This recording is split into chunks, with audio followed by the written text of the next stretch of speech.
management in project management. So we're talking about risks. So in this course, we're going to talk about an overview. I've added some keywords that we'll look at as well. How to plan risk management, how to identify risks, perform qualitative and quantitative risk analysis, plan risk response, and then implement the risk response that you've planned. And then, of course, when you implement it, you then monitor the risks to ensure that everything is working within the things you've done. Um, I'm going to define some key concepts, right? Before we go into risk management plan and all that. What is a risk? Now, according to PMI, a risk is an uncertain event or condition that, if it occurs, has a positive or negative effect rather on one or more portfolio, program, or project objectives.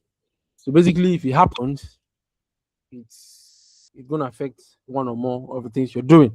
Now, if it happens, so it's an uncertain event or condition. It has not happened, but if it happens, do you understand? Now we have issue. Issue now is a current condition. So that's the difference. I wanted to state this. It's a very good objective question. Issue now is a current condition or situation that may have an impact on one or more of the project objectives. So an issue is happening now and is probably going to impact the project. While a risk is something that, if it happens in the future, it can cause a positive. A positive risk is more like an opportunity, while a negative risk is like a threat, right? So then we have what we call overall risk, which is more like the effect generally of uncertainty on a portfolio or a program or a project as a whole. If I check everything, what's going to be the effect of all the uncertainties, right, on this project? And if the overall risk of the project is very high, you see that management or the organization might say, please don't proceed, right? So it's good to have that in mind as well. In terms of that classification of the risks, I think I explained this a little bit earlier. We have what we call unknown knowns, which are basically hidden facts. You know that there's a knowledge around this, but with the entity working until knowledge exists in the community, but not with the entity working on the endeavor. So these are hidden facts. These are unknown knowns, right? We also have emergent risks. That means knowledge does not exist within the sphere of influence. Example, the one that happened in COVID. Nobody really knew that it's going to happen, right? So it's an unknown. Then we have known, which are things that you can predict in your project. Okay, rain is going to fall within this period. If rain falls, this is rainy season, so we're going to put this and this in place. These are known knowns. And then we have known unknowns. So there is a knowledge to identify the probability and the impact, right? Um, Other things in terms of the key concepts, risk appetite. When we talk about risk appetite, we're talking about the degree of uncertainty an organization or individual is willing to accept. So if I say what's your risk appetite, I'm asking you how much can you take or how much risk can you take in your career, your finance, different areas of your life, right? So it is usually quantified with a risk threshold. So risk threshold is what we use to measure your risk appetite, right? And then we have risk exposure. Risk exposure is an aggregate measure of the potential impact, of all the risks at any given point in time. If I check that, okay, you have invested 90% of your um let's say you have your financial portfolio, right? Let's say you do T-bills and then maybe a little bit in informal investments, like maybe your friend is doing an agricultural company, you want to fund other things, But let's say but now you carry 90% of your portfolio and put in your friend's business.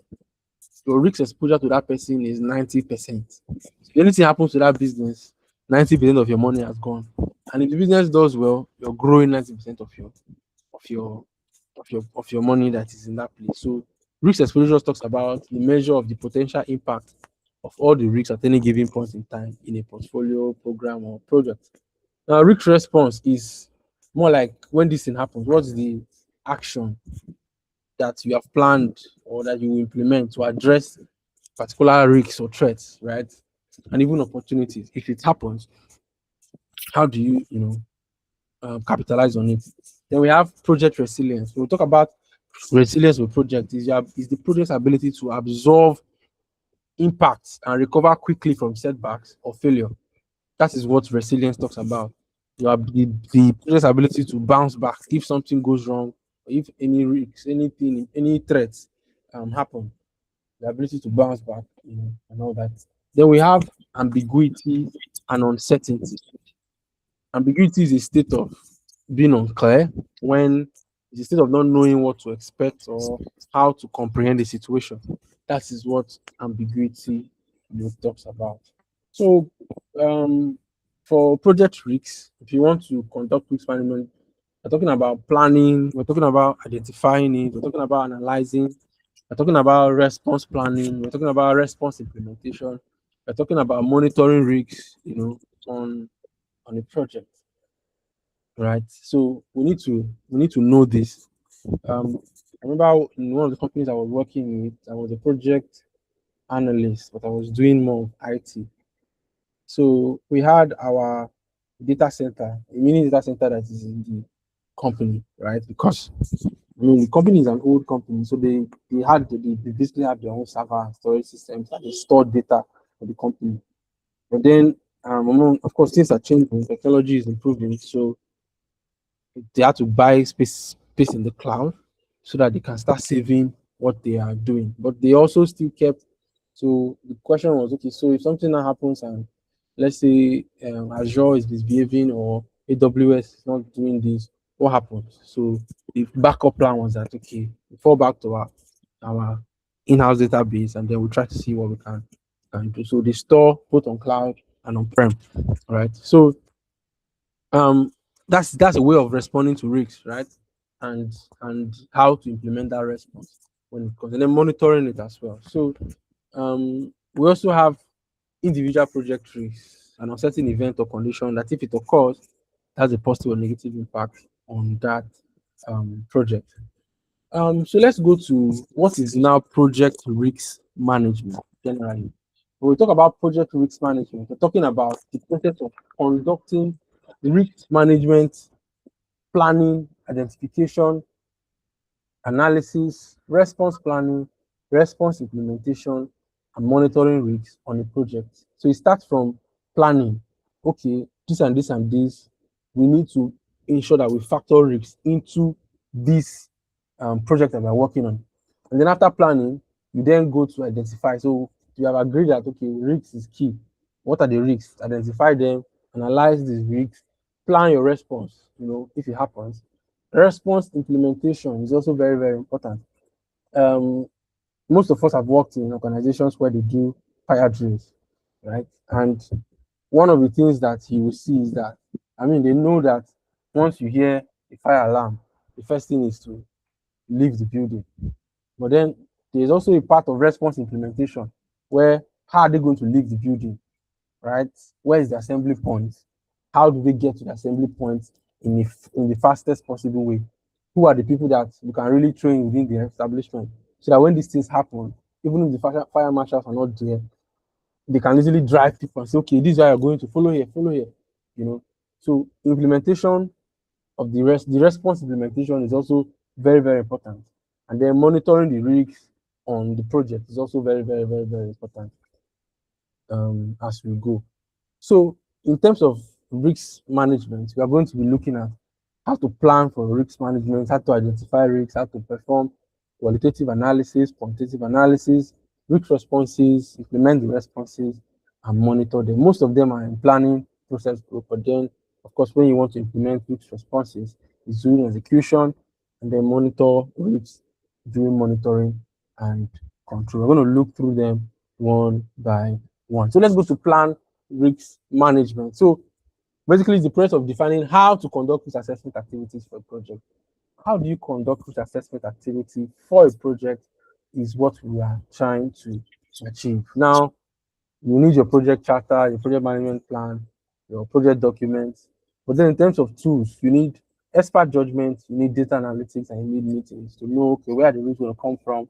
You need experts too, and then you'll be able to come up with your risk management plan. Key things that should be in your risk management plan. We're talking about your risk strategy, we're talking about your methodology, we're talking about the roles and responsibilities, funding, timing, risk categories, stakeholders' appetite, definition of risk probability and impact, probability and impact matrix, reporting formats, tracking. These are things that should be in your risk management plan. Now, this is an extract from a sample risk breakdown structure, right? So you see all the sources of project risks.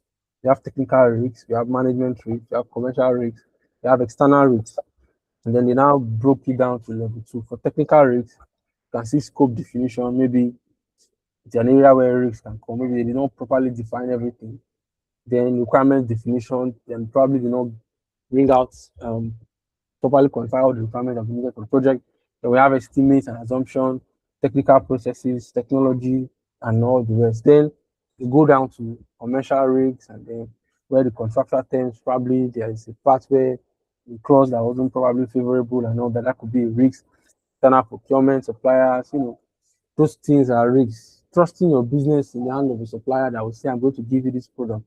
If the supplier doesn't give you that product, you do not know how to get it. That's the risk, right? So you might want to say, okay, I need to position 1, 2, 3, 4 vendors. That might be your response as well, right? So basically, we classify risks usually based on the scale, probability, and impact. It's usually probability, impact, scale, right?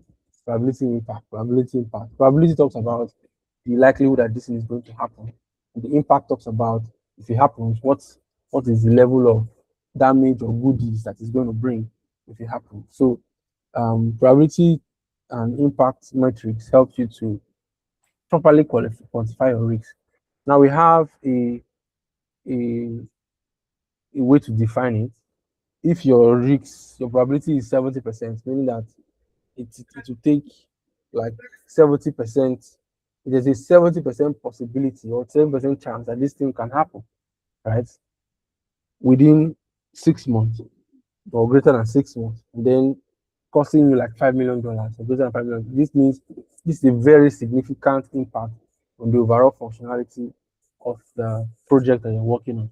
And then high is between 50 to 51 to 70, which causes like a significant impact. And then 51 to 31 to 50, some impact in key functional areas. 11 to 30, minor impact um, on overall project. 11, 1 to 10, minor impact on secondary function, and then no major change that is supposed to happen. So this is a probability impact matrix. I think I did this when I was doing was it EI, environmental impact assessment, one of the projects that I have done a couple of years, long time ago when I was probably in the so but basically what this just tells you is how um there's a matrix that shows you how to treat risks, right? Probability and impact. Probability shows that there's a high, there's a low, there's a very high, there's a low, very low, and there's a medium, right? And then impact too, the same thing. The impact could be positive and it could be negative. I told you that if the risk is a positive risk, that means it's an opportunity, right? And if it's a negative risk, then it is a threat. Please note this thing. This thing I said is very important. If the risk is positive, it's an opportunity. If it's negative, it is a threat. Now, if the probability, I'm moving my mouse pointer on the screen. If the probability that this thing will happen is an opportunity, right? If its probability is very low and the impact is also low, it's not something you want to consider. But if you notice, as you keep going to very high, the probability that it will happen is high, but the impact is low. It's not something you want to stress yourself as well. Even if it happens, it doesn't really make any impact. So it's not something you want to stress yourself. But once the impact gets low, as it gets to moderate, you begin to put more attention, right? You need to put more attention. And then by the time it gets to high, all these ones that are red, it means that you should take this very, very seriously. The ones that are low is the next level of things to take seriously. The ones that are white, mm, change yet.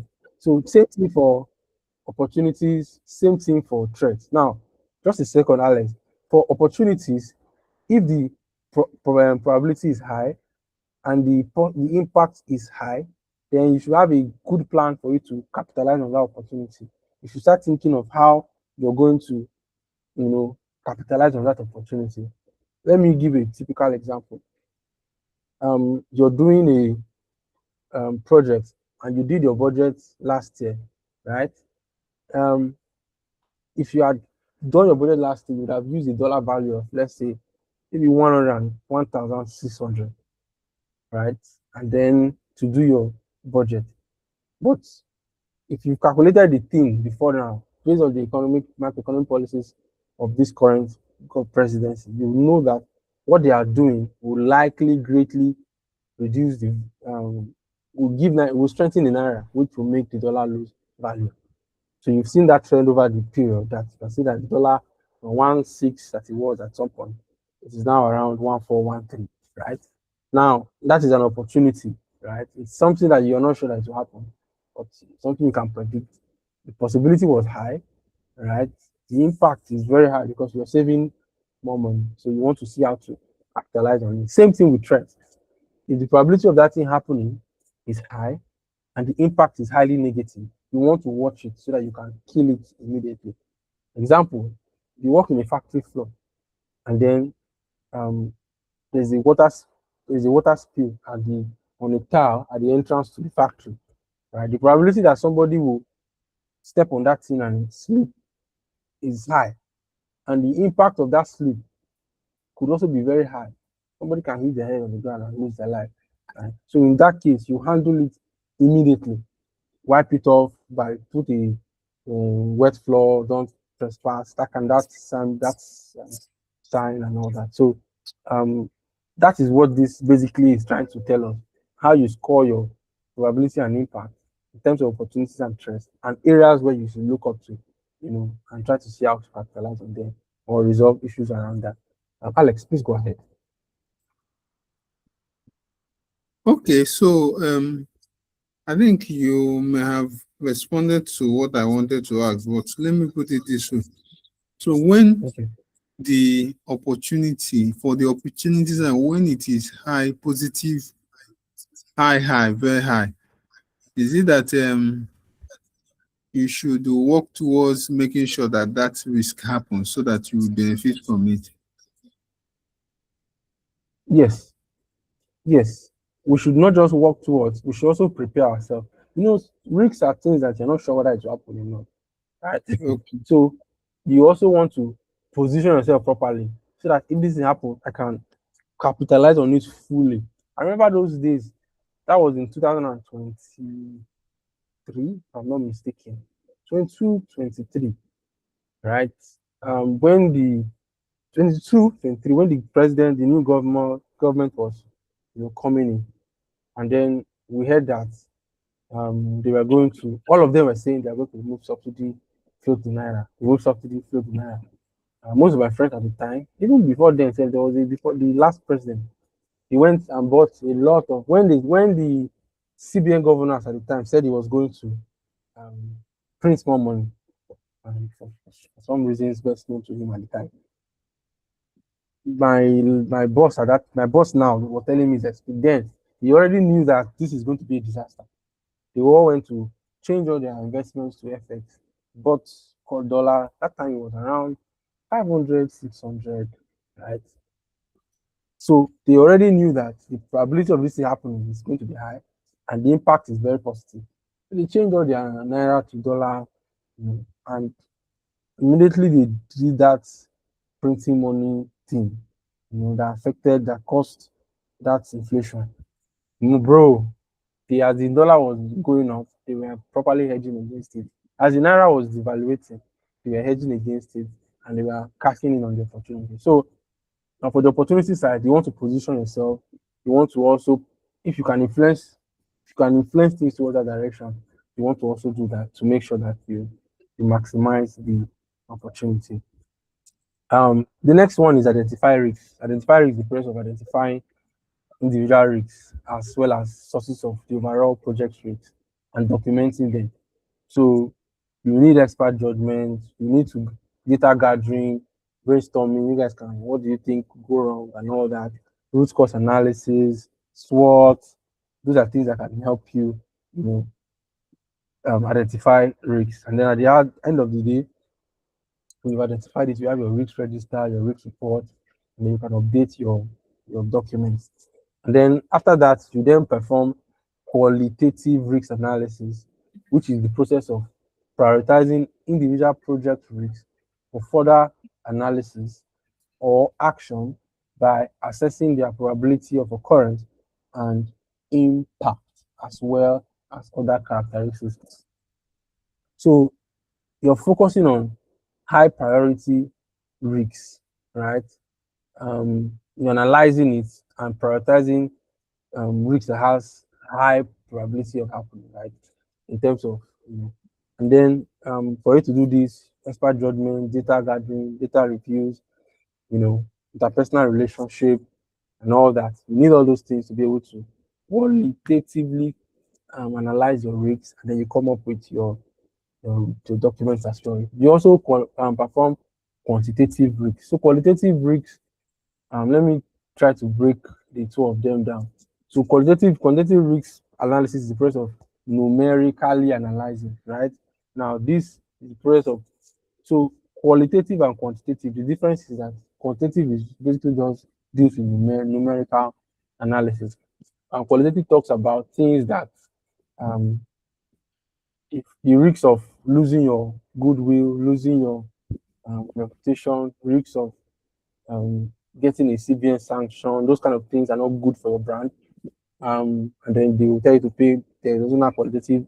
Those kind of risks that are not necessarily numerical, but are also there, and they are qualitative. Then there's also quantitative that is basically numerical, right? Process is pretty much the same. And after that, you then plan your risk response.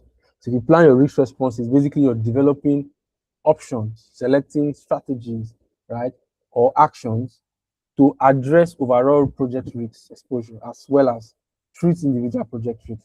What you're just doing is, if this thing happens, how do we plan to attend to it? So you're assuming that this thing will happen, and then you are putting in processes on how it will work. If you just like the fire drill I mentioned, there's an assembly point, there are this and there's a fire alarm, there's a water sprinkler, and all that. Those things are things that you put in place as responses if there's a fire, right? You build a building, you're putting fire alarm, you're putting water sprinklers, you're putting smoke detectors, then you're also putting assembly points, back doors or exit doors, as the case may be. These are things you're not expecting fire to happen, but the response when it happens, these are the things that are put in place in terms of the response to those kinds of risks. Pretty much the same thing, expert judgment, team strategies for threats, strategies for opportunities. These are things you come together as a team, and then you come up with a plan for it as well. And then implement risk responses is the process of implementing what you have agreed upon in your when you were planning the response, right? So the beauty of this is that everybody knows what to do when these kind of things happen. They're not confused. They're not trying to, when that COVID happened at that time, most people didn't know what to do. It took companies like 2 months before they're able to, oh my God, before they're able to, understand what is happening. And some companies that already do remote work and all those things, immediately the COVID happened, like then I was doing the program, right? Immediately the incident happened. That was in March. We're told to all go back to our location. I went back to the house, and immediately classes started online. Just after 2 weeks or so, we started our classes back online. All the lecturers we just decided the 2 weeks was just to choose whether we're going to be using. Then we're using Cisco WebEx. Whether I want to use Zoom or Cisco WebEx or whatever. We chose Cisco WebEx. Everybody joined, and we continued. For some people that are not prepared, for some of these risks, it will be a problem for them as they continue. So it's important that we plan and implement risk responses. Okay, then finally, when you have been able to implement the risk response, the next thing is to monitor. So basically, the process of monitoring the implementation of the agreed upon risk response plan. So you're tracking identified risks, you're identifying and analyzing new risks, and you're evaluating risk processes, effectiveness throughout the project. So that's what you're trying to do. So this part is important. It helps you because it enables project decision to be based on current information of the overall project risk exposure and individual project risks. Pretty much similar techniques you're going to be using, but then at the end of the day, you come out with your work performance information, change request, updates on project management plan, and documentation as the case may be. So this basically brings to an end um, our discussion on project risk management. Okay.